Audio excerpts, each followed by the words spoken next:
السلام علیکم. ڈاکٹر اصغر حسین کراچی. ایک اور کیس جس میں ایک مریضہ کی آواز بند ہو گئی تھی, بول نہیں پا رہی تھی, کوشش کرتی تھی مگر کسی کو کچھ سنائی نہیں دیتا تھا, آواز بند ہو گئی. پنجاب سے ان کا تعلق ہے, پنجاب میں ہی رہے, وہاں مختلف ہاسپٹل میں دکھاتے رہے, علاج کراتے رہے. آخر مجھ تک رابطہ ہوا کیونکہ میرے فیملی ممبرس میں سے ہیں. انہوں نے کہا آپ کے یہاں اگر کوئی دوا ہے تو بتائیں. میں نے ان کو جو ہے کالی میں اور 30 میں بی کیو اور اس کے ساتھ جو ہے نیٹرم میں اور 200 میں رات کو یہ استعمال کرائی. ایک ہفتے کے اندر اندر ان کی آواز صحیح ہو گئی. اب وہ بہت زیادہ مشہور ہیں, پوری فیملی دعا دیتی ہے. میں سمجھتا ہوں ان دعاؤں کے اصل حقدار ڈاکٹر وکیل صاحب ہیں جنہوں نے ہمیں گائیڈ کیا اور ان کی رہنمائی میں ہم اتنا اچھا علاج کر پا رہے ہیں. والد صاحب بیٹے آپ نے صحیح سوال کیا. ہر کوئی یہی کچھ کرنے کی کوشش کرتا ہے کہ پہلے اینٹیڈوٹ کیا جائے, اس کے بعد علاج کیا جائے. مثال کے طور پہ آپ کے پاس 15-20 سال سے کوئی دوائیں کھاتا ہوا آیا ہے مریض, اور آپ اس کی سوائے دوائیں چھڑا دیں تو وہ تو آپ کے گلے پڑ جائے گا. تو میرا طریقہ کار یہ ہے کہ میں مریض سے یہ نہیں پوچھتا کہ آپ کون کون سی دوائیں کھا رہے ہیں, ہومیوپیتھ کی کھا رہے ہیں یا ایلوپیتھ کی کھا رہے ہیں, کس کس سے علاج کرایا, میں یہ نہیں پوچھتا. میں صرف یہ پوچھتا ہوں کہ آپ کو تکلیف کیا ہے, وہ کیا علامات کے بیس پہ میں دوا کی سلیکشن کرتا ہوں, اور ان سے کہتا ہوں کہ آپ ہومیوپیتھک دوا تو نہ کھائیں, البتہ ایلوپیتھک آپ کھاتے رہیں جو آپ 15-20 سال سے کھا رہے ہیں. اور جیسے جیسے ہماری دوا کام کرے گی تو وہ آپ کی دوائیں خود آپ کو سکون ملے گا, اور دوائیں آپ اس کو مانیٹر کریں اور دوائیں چھوڑتے جائیں. اور ہم اس طریقے کار سے کامیاب ہیں. ہمارے جو گروپ میں ڈاکٹرز ہم کو فالو کر رہے ہیں وہ کامیاب ہیں, اور مریضوں کی دوائیں چھوٹ رہی ہیں, بیماری کیور ہو رہی ہے. یہ ہے طریقہ ہومیوپیتھک کا, اور ہم نے اس کو اپنایا ہے, اور یہی ہم چاہ رہے ہیں کہ آپ لوگ بھی اس کو سمجھیں کہ صرف مریض کی علامات کے مطابق دوا سلیکٹ کریں, اس کو دوا سے پروونگ کریں, وہیں سے اسی وقت رزلٹ دیں. 2-3 منٹ میں رزلٹ آ جاتا ہے دوا کا, اور دوا سلیکٹ کریں, نسخہ بنائیں اور مریض کو دیں اور اس سے دعائیں لیں. حضور السلام علیکم. کہ اس کے بچاؤ کے لیے کیا کیا جائے خسرہ کے, یعنی کہ جس کو نہیں ہے اس کے لیے کسی بچے کو کیا کھلایا جائے. یہ جو آپ نے دوائیں لکھی تھی میں نے بچوں کو استعمال کرائی ہیں, اللہ کی مہربانی سے بالکل صحیح ہو رہے ہیں. ابھی آپ اس کے بچاؤ کے لیے آپ مجھے مہربانی کر کے بتائیں کہ جیسے کہ کسی اور کو نہیں, کیونکہ اس کی کسی اور بچے کے ساتھ جب وہ ملتے ہیں نا تو اس کو بھی ہو جا رہی ہے. تو اس کے بچاؤ کے لیے میں آپ سے درخواست کر رہا ہوں, کیونکہ میرے گھر کے اندر بھی پھیلی ہوئی ہے. مہربانی سر. وعلیکم السلام. اور خسرہ کے بچاؤ کے لیے جو میں کئی سالوں سے دے رہا ہوں ماربیلینم 200, 2 دن کے بعد ریپیٹ کر دیتا ہوں. جیسے ماربیلینم آج دی, 2 دن کے بعد پھر دے دی بچے کو. اور پھر مجھے ایسے مریضوں کو, ایسے بچوں سے خسرہ کی امید نہیں ہوتی, نہ کسی نے مجھے بتایا کہ اس کو آپ نے دوا دی تھی اس کے بعد اس کو خسرہ نکلی ہے.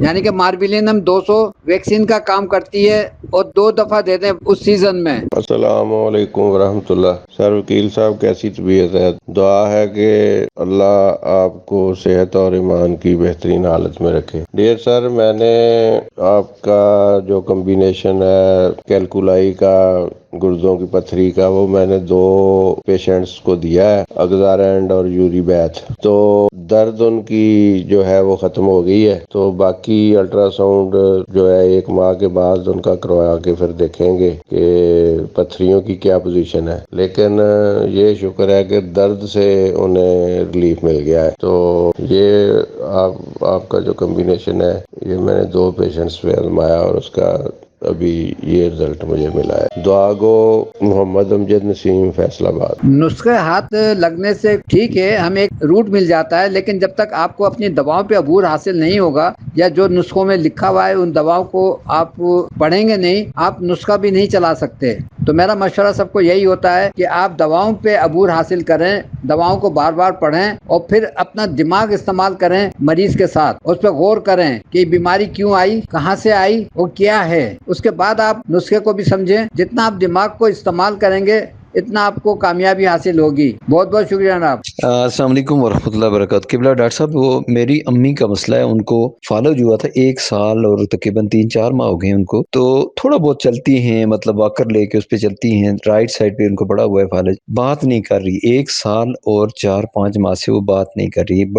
ایک بڑے امتحان سے ہم گزر رہے ہیں. ایج بھی تقریباً 80+ ہونی چاہیے ان کی ہوگی. تو کائنڈلی سر ان کے لیے کوئی اسپیشل نسخہ آپ سمجھتے ہیں نا, جو اسپیشل ان کے ایک دفعہ आवाज़ उनकी बहाल हो जाए, थोड़ा बहुत चलना शुरू हो जाए, तो अल्लाह आपको जज़ाए खैर अता फरमाए। बहुत फिर कुछ दिनों के बाद इनको गुर्दे में पथरी हो गई, तो फिर मैंने ऑक्सरेंट और यूरिबेट दी। फिर वो पथरी का भी मसला हल हुआ और ये फालिज का भी मसला हल हुआ। ये दो इनके केसेस सीवियर किस्म के थे जो अल्लाह ताला ने मुझसे ठीक कराए। जी सर, बहुत शुक्रिया। बीक्यू में बर्बरस 30 और आयोडियम और करियाजोट है, ये तीनों मिला के एक बनाना है, यानी पहले उनको वो देने एक कतरा या जितने भी देने, उसके बाद फिर यूरिबैथ देना है, थूजा देनी है, क्यूपरमेट देनी है, उसके बाद नेट्रम्योर देनी है, यानी ये भी 15-15 मिनट के वक्फे के बाद। और बीक्यू में बर्बरस 30 आयोडियम और करियाजोट देनी है। ये कम्बिनेशन इकट्ठा करना है इनको, यही आप फरमा रहे हैं ना? लेकिन डॉक्टर साहब ये एक पहला कॉम्बिनेशन जो है BQ, उसमें 3 दवाएं हैं, बर्बरस वल्गरस, आयोडियम और करियाजोट। ये तीनों को हम वजन किसी एक शीशी में बना लें, 100 कतरे डाल लें या कोई एक पैमाना बना के उसमें डाल लें, उसको शेक करके वो आपकी BQ बन गई। दूसरे नंबर पे यूरिबेथ है, कैंथरस और मरकार, वो भी हम वजन किसी एक शीशी में बना लें, उसका नाम लिख लें यूरिबेथ। तो अब जब अम्मी को देंगे तो पहले BQ का एक कतरा डालेंगे जुबान पर, 1 से 2 भी आ जाए कोई बात नहीं, एक कतरा ही काफी होता है। उसके 15 मिनट के बाद या 20 मिनट के बाद या आधे घंटे के बाद नंबर 2 में से एक कतरा जुबान पे डालेंगे। उसके 15 मिनट के बाद थूजा का एक कतरा जुबान पे डालेंगे। उसके 15 मिनट के बाद क्यूपरमेट का एक कतरा जुबान पे डालेंगे। एक राउंड हो गया ये। दोपहर को एक राउंड कर लें, शाम को एक राउंड कर लें। रात को सोते वक्त नेट्रम्योर 200 की एक खुराक देंगे रोज, हफ्ता 10 दिन तक दे दें, 10 दिन तक दे दें। उसके बाद फिर एक दिन छोड़ के देंगे। ये हमारा तरीक़ेकार होगा और रोज इम्प्रूवमेंट आपको नजर आनी चाहिए अम्मी की तरफ से। और ये आपको समझना चाहिए कि अम्मी को BQ सूट कर रही है, नहीं कर रही है। अगर सूट नहीं कर रही तो फिर हम दवा अम्मी की चेंज करेंगे बुखार की। बाकी 2 दवाएं तो सही चलेंगी। थूजा भी देखिएगा सूट कर रही है नहीं कर रही है।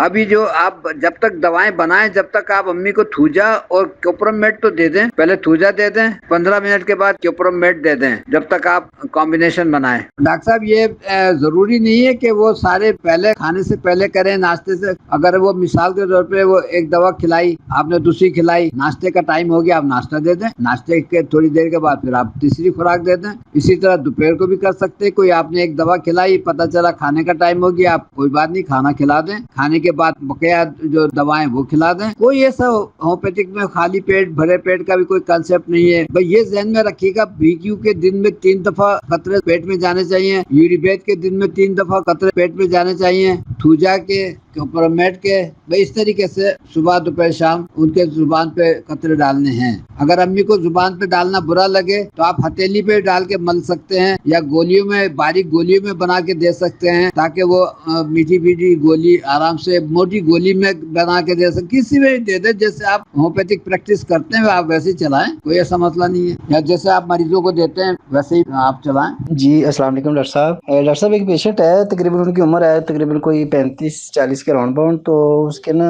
फ्रैक्चर हुआ है 3 जगह से ना, जो टांग जो है ना फ्रैक्चर हुई है। तो उस हवाले से पहली बात तो ये कि उन्होंने ट्रेड करवा लिया है। दूसरी बात ये कि दर्द के लिए कोई अच्छी से अच्छी मेडिसिन जो है ना वो तजवीज़ कर दें आप, होम्योपैथिक में भी दर्द ना हो, रात सुकून रहे, बस इसी वजह से। डॉक्टर साहब पहले तसल्ली कर लें कि ये हड्डी सही जुड़ी है, एक्सरे सही है, डॉक्टर बता रहे हैं कि एक्सरे सही है, तब ये आप ये दोनों दवाएं दें। एक तो दर्द खत्म होगा और हड्डी अगर 6 हफ्ते में जुड़ती है तो इंशाअल्लाह 4 हफ्ते में जुड़ जाएगी या 3 हफ्ते में जुड़ जाएगी और दर्द भी कम होगा और मजबूत जुड़ेगी। ये 2 दवाओं से आप समझ गए कि हड्डी जोड़ने की दवा है। हड्डी का जो चोट लग जाए उसको वजह से अगर तकलीफ होती है उसकी दवा है। हड्डी जोड़ने की दवा है। अगर हड्डी जो बाल आया है या हड्डी जो टूटी है उसको जोड़ने में जो दर्द हो रहा है, पेन किलर इतना अच्छा काम नहीं करता जितना हमारी ये संफाइटम काम करती है। और फिर मैं आपको बता दूं कि अगर गोश्त भी रेप्चर हुआ है, मसल्स रेप्चर हुए हैं, मसल्स फटे हैं, तो उसकी दवा है आर्नी का। तो आप दोनों दवाएं भी दे सकते हैं। लेकिन अगर चूंकि सिर्फ अकेली हड्डी क्रेक आया है, हड्डी पे जोड़ने के लिए आपको दवा चाहिए तो उसके हिसाब से रूटा संफाइटम है। अगर मसल्स भी फटे हुए हैं तो उसमें आधे घंटे के बाद आर्नी का दे दें या 1000 में आर्नी का रोज दे दें और ये दिन में 3 या 4 दफा दे दें रूटा संफाइटम।